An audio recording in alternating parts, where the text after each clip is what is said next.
Got my friend John there. He was wondering how my converter started. So I thought I'd show him. Got a half-horse motor with a V-belt I throw onto it. Plug it into that outlet right there. Pretty simple. Before I do though, I'll explain.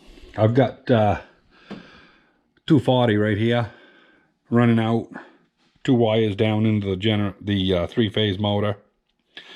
The motor won't run because it doesn't know which way to go. It needs that third leg to get it rotating. If you get a three-phase motor rotating, you can unhook any one of the 3 wires and it will still stay motoring. It just only puts out like 2/3 of the power. That's how a lot of these all their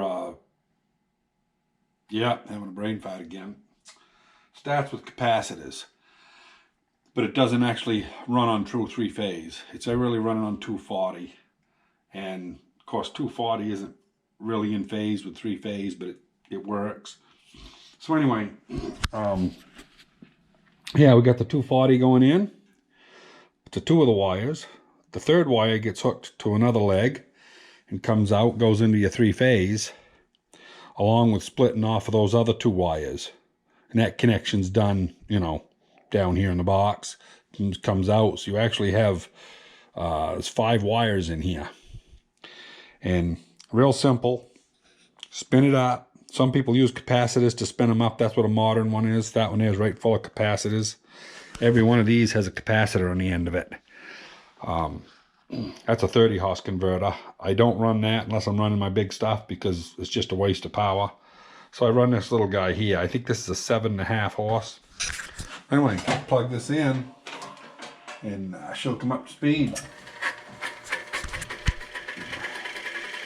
Keep the toe there so that it doesn't kick the belt right off.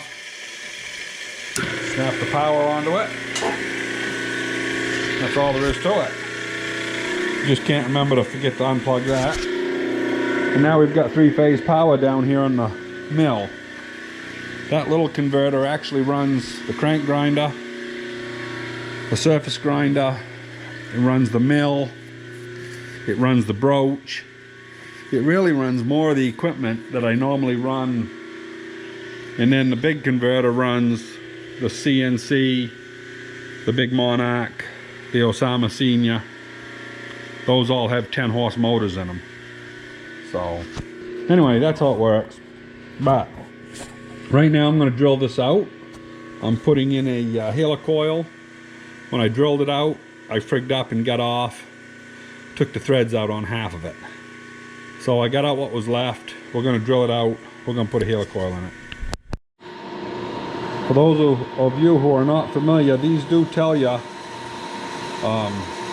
yeah, it's on this way here. Probably can't see that, but it says use drill 25/64, which is what we've got in there. I have to put my reading glasses on there to be able to see. So you know, I can't see that stuff either. Perfect. Now we got a round hole. This is cast iron, so it should go in dry. This is just to start it. After I get it started, I'm going to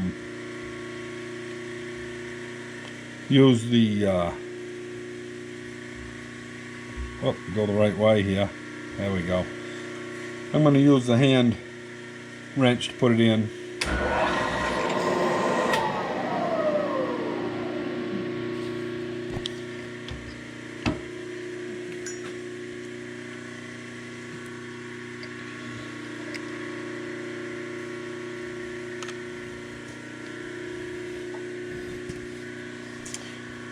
One thing about cast iron, it taps easy.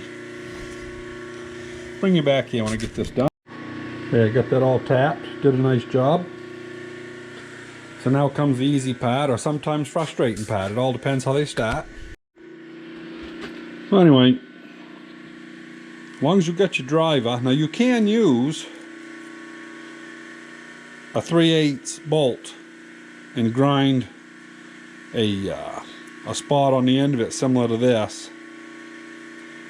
You know, it's just a little steel tab that drives it.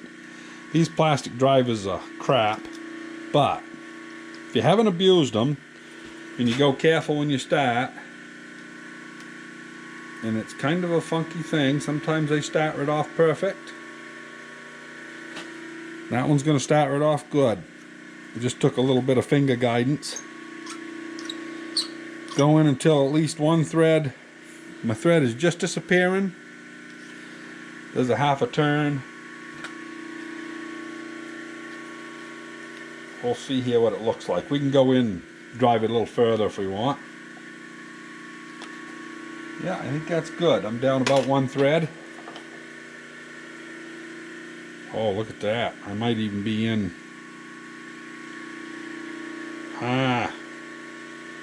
Yeah, now those, I gotta stop right at the top. I'm down too low and you can't back these out. I don't know if you can see that, get the thing into, but it's sticking out. So I misjudged there. I thought that was gonna take the whole helicoil, because I like to stop just a little bit below the top. But don't despair. We can screw it right down through. You can't back them out, but they'll screw down in further. So we can take this one and we'll wind it right through. And then we'll have to reload. There we go.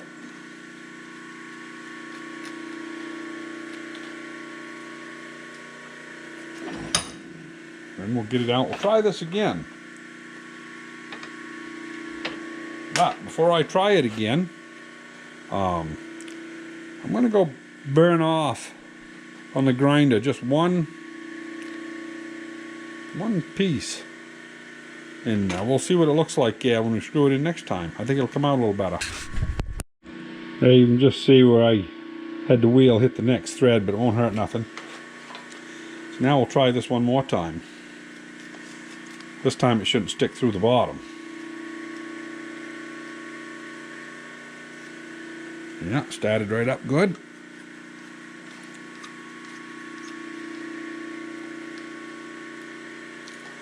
Okay, it's still above over here. It's just hitting the top right there. I'm going to go a half turn like I did before. Looks good. We're down inside.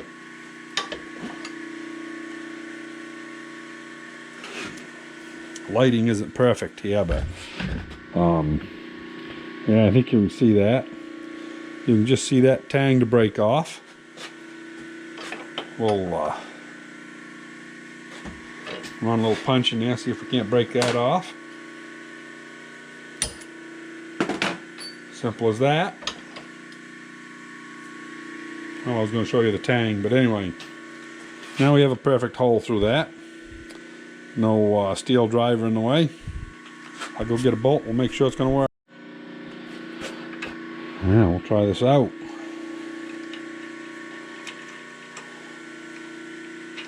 Yeah, right to the inside.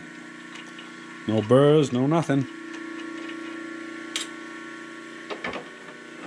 So, anyway, that's how a helicoil goes in, real easy. Same thing in steel, this is cast, but steel, same thing, just taps a little more difficult.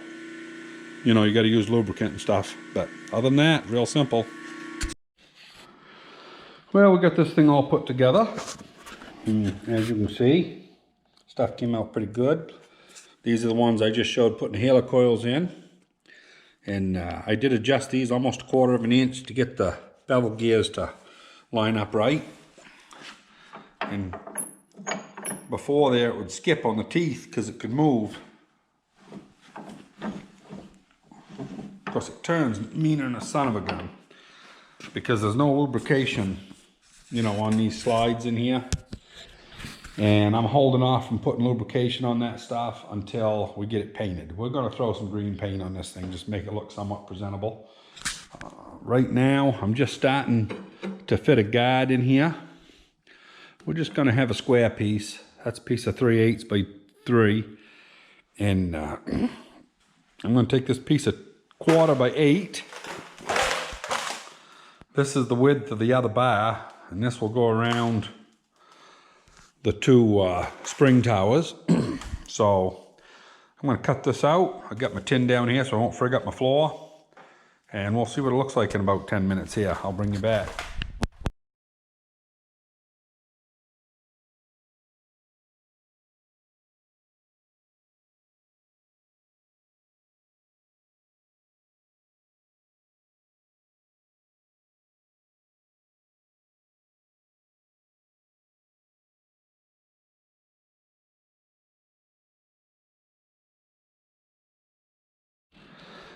Well, I just thought I'd give you a quick update here.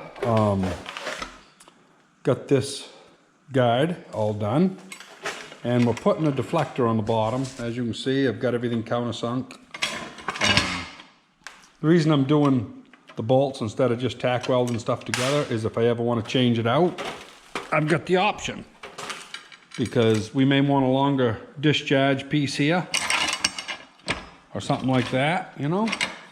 So anyway, I like my options. So what I'm going to do is I'm going to weld an upright right here in the middle and another upright back here, and I will put a bolt hole through here and a slot back here, and then we can adjust that where we want it, kind of like an alternator bracket, and that's all it's going to be. And then after I get that all done, because I know for a fact that as this lumber comes out, there's always going to be a chance, not every time, that people are going to want to slide the stuff back. So where I've got that mechanism on the top, I'm going to have two uprights about 4 or 5 inches, just enough to get over the top. And then I'm going to put a piece of bar stock across, probably a piece of 1-inch bar stock. And that way they can throw it up, have it land on here, and they can shove it right across. So anyway, that's my plan. It's just fitting and dubbing. I'll bring you back here and show you what I got done in a little while. Now, so this is what I ended up with. Paint's a little wet still, but got a bar on the top to pass the lumber back if you want to do a double pass. And of course I didn't paint the legs, but all the outside stuff got painted. On the inside I didn't paint them bottom bars. Painted enough. Yeah, I got to put belts on it tomorrow. And I was just noticing when I was painting that gear that this idler right here is seized. This one here turns fine. So I got to do some dubbing with that in the morning. But I'm pretty happy with it overall. You know, from what most of the stuff is up at the fair, I figure it's a win. It'll do all right. We get it up there, we'll set the knives. Before people get there in the morning, we'll run a piece of wood through it, just make sure it's gonna perform like it's supposed to. I can see a few places there that I missed painting. I'll probably take a can up to the fair and just kind of dub it up, you know. But anyway, that's what you came out like. Come out all right. And yeah, I didn't paint this thing. Everything's a pain in the ass to make good. But she's gonna be all right. She'll look good from 50 feet. Anyway, not much of a video. Hope you enjoyed, everybody. We'll see you on the next one.